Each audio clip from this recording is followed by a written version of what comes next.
The forgotten wisdom. Your heater is blasting, yet you're still shivering.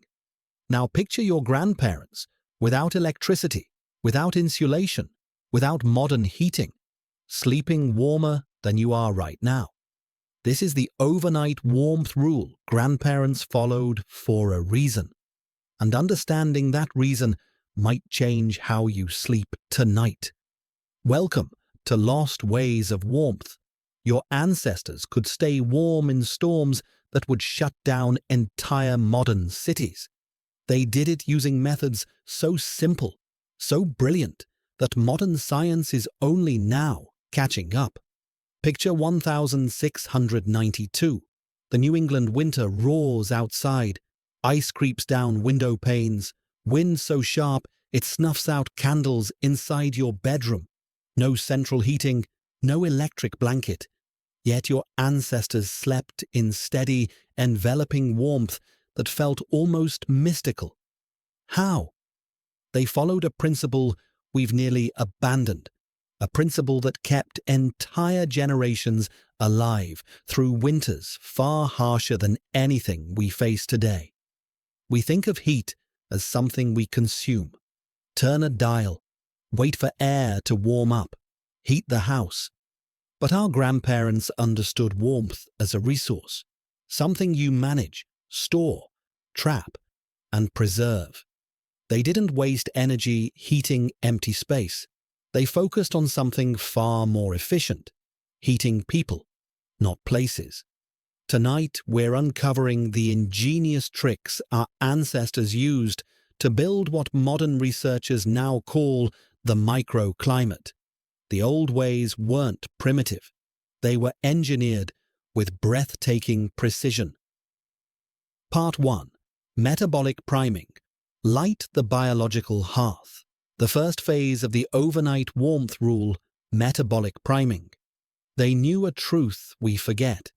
You must enter bed already warm. Light the biological hearth before you lie down. Nothing embodied this wisdom more than the 17th century warming pan, polished copper or brass, long-handled, filled with glowing embers from the fireplace. This wasn't just a tool, it was a family treasure, a nightly ritual. Families slid the warming pan between sheets, charging the bedding the same way we charge batteries today. 18th century doctors eventually warned families to use hot sand instead. Safer, cleaner, just as effective. For large beds, innovation went further. The bedwagon or the monk, a wooden arch placed beneath blankets, allowing a pot of fuel to radiate heat without letting fabric touch flame. But if a family had no copper pans or wooden frames, they relied on the quiet hero, soapstone, dense, heat-hungry, capable of radiating warmth for 6 to 8 hours. Wrapped in flannel and tucked at the foot of the bed, the 18th century equivalent of a high-capacity power bank. Through all these tools, pans, sand, wagons, stones, our ancestors practiced the same principle. Don't heat the room. Don't waste fuel. Prime the warmth where it matters most. 2. The textile fortress. Why wool is king. The second phase, something our grandparents mastered so instinctively that modern science is only now beginning to understand it. They built the textile fortress. Once heat is created, survival depends on trapping it. And nothing traps warmth like wool. Wool isn't just fabric. It's natural engineering. Look closely at a single wool fiber, and you'll see tiny crimped ridges twisting like springs. This crimp creates millions of microscopic air pockets, each one a miniature vault of insulation. Synthetic blankets may feel soft, but they're smooth, airtight, often suffocating. They trap moisture, make you sweat, then cruelly rob you of heat when that moisture cools. Wool behaves differently. This is where true magic begins. Wool performs an alchemical trick called heat of absorption. When wool absorbs moisture, vapor, sweat, breath, room humidity. It triggers a microscopic chemical reaction that releases heat, not traps it, releases it. 1 kilogram of merino wool can generate as much warmth over 8 hours as an electric blanket on low. Your grandparents didn't have the term heat of absorption, but they understood the experience. Wool kept you warm when the room was freezing. Wool kept you dry when you perspired. Wool kept you alive. In the colonial era, cotton kills in the cold. Cotton absorbs moisture like a sponge.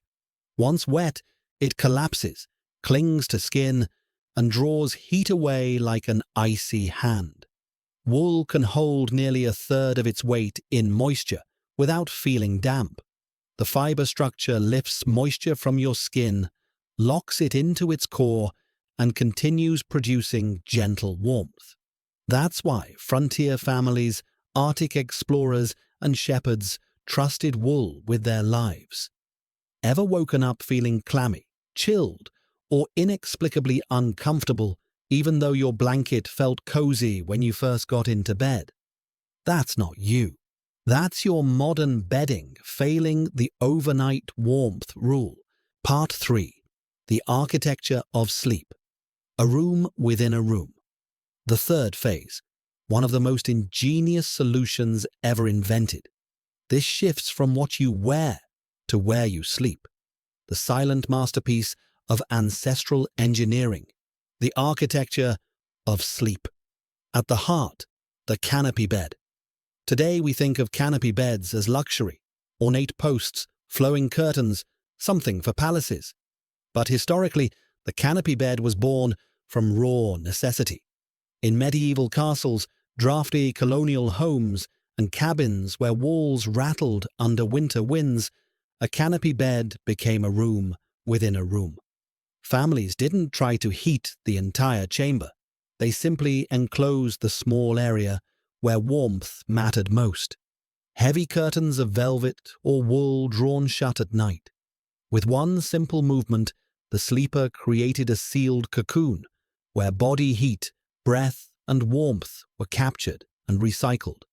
Instead of rising into rafters or vanishing through wall cracks, warmth swirled gently around the sleeper, forming a tiny, perfectly controlled microclimate. A microclimate so efficient, modern thermal engineers still study this principle today. This was the cozy box, a soft-walled shelter that turned even a freezing room into a pocket of comfort, a greenhouse of human warmth. What looked like furniture was actually thermal engineering. What looked like decoration was actually survival. Your ancestors weren't just surviving the cold. They were designing their own microclimate, one night at a time. Part 4. Modern science confirms the rule. You might wonder, this sounds fascinating, but I live in a modern home. How does this help me tonight? Here's the twist. Modern sleep science has proven that our grandparents, without labs or gadgets or thermal imaging, were absolutely right. Their instincts perfectly align with what researchers now call the 3 microclimates. To fall into deep restorative rest, your body must lower its core temperature by about 1 degree. If the air around you is too warm, too humid, or too stagnant, your heart rate rises, your sleep fragments, and you wake tired even after 8 hours. First layer, the mattress skin microclimate, where heat and humidity accumulate fastest. When this overheats, your entire body struggles to regulate temperature. Our ancestors used wool mattress pads not for softness, but because wool breathes, insulates, and wicks moisture away. It kept that critical first layer dry and stable. Second layer, the pajama skin microclimate, the most influential layer of all. This touches your body directly and regulates everything from humidity to thermal comfort. Loose-fitting garments made from natural fibers, linen, cotton, flannel, especially wool, allow your skin to balance heat naturally. Synthetics, no matter how cozy they feel at first, trap moisture, spike temperature, and break the overnight warmth rule instantly. Third layer, the skin duvet microclimate, your thermal cocoon. Science says the perfect temperature inside this layer is 31 to 34 degrees Celsius. Too much heat and you sweat. Too little and you shiver. A properly layered wool blanket doesn't just insulate, it buffers you, stabilizing temperature like a living thermostat. Your grandmother didn't study thermal physiology. She didn't read peer-reviewed sleep papers. She simply used wool blankets, flannel pajamas, and cracked her bedroom window open just a little to keep the macroclimate cool. Without knowing it, she was architecting the exact sleep environment that modern researchers now recommend. 3 microclimates, 3 layers of ancient wisdom. Perfect sleep has nothing to do with heating the entire house and everything to do with mastering the tiny world that exists just millimeters from your skin. Conclusion: bring the rule home tonight. So what can we learn from this forgotten rule? Stop trying to heat your entire home to 75 degrees all night long. It drains your wallet, harms the planet, and works against the biology of healthy sleep. Our ancestors weren't weak or primitive. They were efficient. Warmth doesn't come from filling a room with hot air. It comes from focusing heat exactly where it's needed. Heat the person, not the place. That ancient philosophy is still the most effective system we have. Applying it today is simple. Invest in a good wool blanket, something with real weight and breathability. Try priming your biological hearth with a warm bath or cup of golden milk. Turmeric, nutmeg, and warmth signaling your body it's time to wind down.